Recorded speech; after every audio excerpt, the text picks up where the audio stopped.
ጤና ይስጥልኝ እንደምን ዋላችሁ። ፈቃዱ ነኝ ከኢትዮጵያ ወጣቶችና ትምህርት ድጋፍ አገልግሎት። እንደምታውቁት በኢትዮጵያ ወጣቶችና ትምህርት ድጋፍ አገልግሎት በኩል ስልጠና ጀምረናል። አንድ ጠንከር ያለ ስልጠና የመጀመሪያው ኮሆርት ለመጀመሪያ ጊዜ ጠንካራ ስልጠና የምናደርገው አሁን በጀመርነው መንገድ ነውና ይህ ስልጠና ምንን ይመለከታል?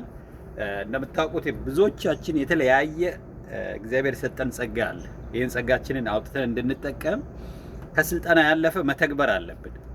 ስልጠናዎቻችን ዝም ብሎ እውቀት ብቻ የሚያስጨብጡ ሳይሆኑ የምናስበውን ነገር እንዴት እንድንተገብር የሚያሰለጥኑን በተግባር የሚያሳዩ ስልጠናዎች ነው የፈለግነው ማለት ነው። ስለዚህ ይህ ስልጠና ለአንድ ዓመት ይቆያል። የቤት ስራ ሰጥቻለሁ ለሰልጣኞቹ። ምንድነው የሰጠሁት የቤት ስራ? እስቲ ቢግ ፒክቸር የዛሬ 30 ዓመት ራሳችሁን የት ነው ማየት የምትፈልጉት? እንደገና ማንን ነው ሮል ሞዴል ወይም ደግሞ እንደ ትልቅ አራያ የምታዩት? ከሀገር ውስጥም ከሀገር ውጭም ከቤተሰብ ውጭ ያለ ሰው ማለት ነው። ለሜንተር እንድንጠቀምባቸውና ይህንን የቤት ስራ ሰጥቼ ነበረ።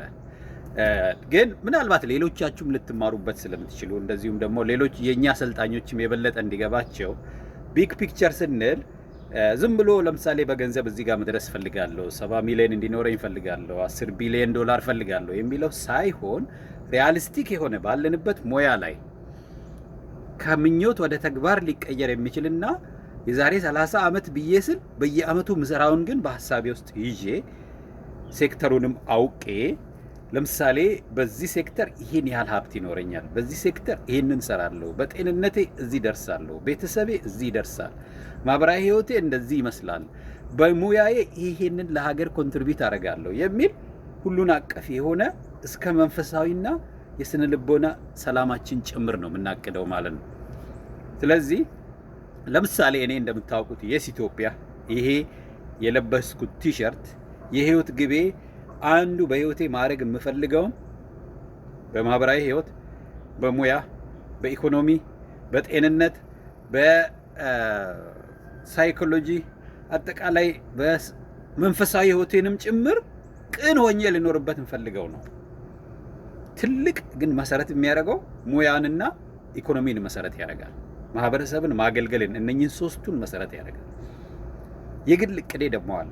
የኔ ጤንነትና የቤተሰቤና የዘመዶቼ የጓደኞቼ አጠቃላይ በዙሪያዬ ካሉ ሰዎች ጋር ያለኝ ህብረት ማለት ነው እና እነኚህን ሶስቱን ተጠቅሜ እግዚአብሔር የሰጠኝን ጸጋ የራሴን ቤተሰብ ጓደኞቼን በእኔ ኔትወርክ ውስጥ ያሉ ሰዎችን ተጠቅሜ እንደ ኢንፑት አድርጌ የእግዚአብሔርን በረከት ጨምሬበት ጤንነቴ ላይ ለሀገር፣ ለትውልድ፣ በኢኮኖሚ፣ በእውቀት ኮንትሪቢዩት ማድረግ እነኚህን በደንብ ታስቦበት የተሰራ እንትን ነው። ዝም ብሎ ለታይታ ብቻ ወይም ለሙቀት ዝም ብሎ የተለበሰ ቪዥን አይደለም። በስልጠና እስከዛሬ ካገኘኋቸው ካነበብኳቸው የተለያዩ ስልጠናዎች ሰብሰብ አድርጌ የሰራሁት ነው ማለት ነው።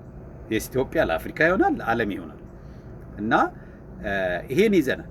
ሮል ሞዴል ማድረጋቸው ሰዎች ለምሳሌ ዝም ብላችሁ አለው ሮል ሞዴል ፒክ የምታደርጉት ሮል ሞዴላችሁን በተቻለ መጠን ሜንተር እንዲያደርጓችሁ ብቻ እነሱን እንደ ሮል ሞዴል እያየን እንደሆነ እንዲያውቁ እንድናደርግ። ለምሳሌ ለእኔ በተለያየ መንገድ በጣም ኢንስፓየር የሚያደርጉኝ ሰዎች አሉ። ቁጥር 1 ለምሳሌ ኃይሌ ገብረስላሴ በብዙ መልኩ ሳየው ገንዘቡን እንዴት እንዳገኘ፣ ከየት እንደተነሳ፣ ምን ያህል የኢትዮጵያ ክፍሎች ላይ ተስፋፍቶ እየሰራ እንዳለ ሳየው በብዙ መልኩ ኃይሌ ገብረስላሴን ሞቲቬት ያደርገኛል። እኔ ይህን ቪዲዮ እንደው ማየት የቻላችሁ እባካችሁ ለኃይሌ ገብረስላሴ አድርሱልኝ። ኃይሌ ለእኔ ኢዝ ሮል ሞዴል። ለኢትዮጵያም እንደምታውቁት ኃይሌ ሮል ሞዴል ማያደርግ ሰው በቀላሉ የለም። ተጨማሪ ለምሳሌ ቢሾፍቱ ጄነሲስ ፋርም አለ። ለእኔ ቢውልድ ላረግ የምፈልጋቸውን አይነት ስራዎች የሚሰሩ ተቋም ቦታ ናቸው። ኦር የሐዋሳ ዩኒቨርሲቲ ወንዶ ገነት ካምፓስ እንደው ሄዳችሁ የምታውቁ ከሆነ አይታችሁት የምታውቁ ከሆነ ስሙና ቦታው በጣም የሚመሳሰል ቦታ ኢትዮጵያ ውስጥ አንድ ማገኘው ወንዶ ገነት ሲሄድ ነው። የሐዋሳ ዩኒቨርሲቲ ወንዶ ገነት ካምፓስ ደግሞ ለእኔ it's a big inspiration። እንደዛ አይነት ተቋማት ነው ማየት የምፈልገው። ተፈጥሮ ሀብቱ፣ ትምህርቱ፣ ምርቱ ከማህበረሰቡ ጋር ሁሉ ነገሩ የሆነ የተሳሰረ ደስ የሚል ኢንቫይሮንመንት ነው። ወንዶ ገነት ግቢ ውስጥ ስትገቡ፣ ወንዶ ገነት ካምፓስ ውስጥ ስትገቡ የሚሰማው ስሜት ከሌሎቹ ካምፓሶች ይለያል። የሐዋሳ ዩኒቨርሲቲ ወንዶ ገነት ካምፓስ ስትገቡ እዛ ካምፓስ ውስጥ ያለው ፊሊንግ ሌላ ጋር ከምታዩት ይለያል። እኔ እንደዛ ነው የሚሰማኝ። ይሄንን ኢትዮጵያ ውስጥ እንዲበዛ ፈልጋለሁ ማለት ነው። እና ስለዚህ እቺ እንደው ለሌሎቻችሁ ስልጠና ላይ ላላችሁት ምሳሌ እንድትሆናችሁ ነው።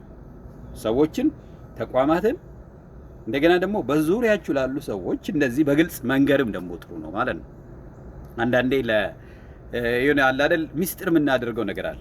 ምንም ሚስጥር የለውም። አሁን እዚህ ጋር የተናገርኩት ነገር ይህን ሰምቶ አንድ ወጣት ቢነቃቃበት ለሀገሬ ይጠቅማል። የግድ የዚህን የኢትዮጵያን ዓላማ እኔ ብቻ መተግበር አይጠበቅብኝም።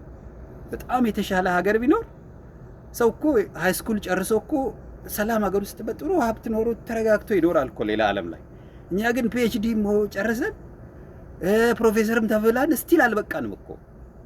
ለምን? ኮሌክቲቭ ነው ጉዳዩ፣ የግለሰብ ጉዳይ አይደለም፣ አጠቃላይ ነው፣ የማጆሪቲ ነው። ለዚህ ነውና ማህበራዊ ሚዲያ ላይም ፖስት የምናደርገው እንዲህ አይነት ነገሮች እንዲለመዱ እንፈልጋለን።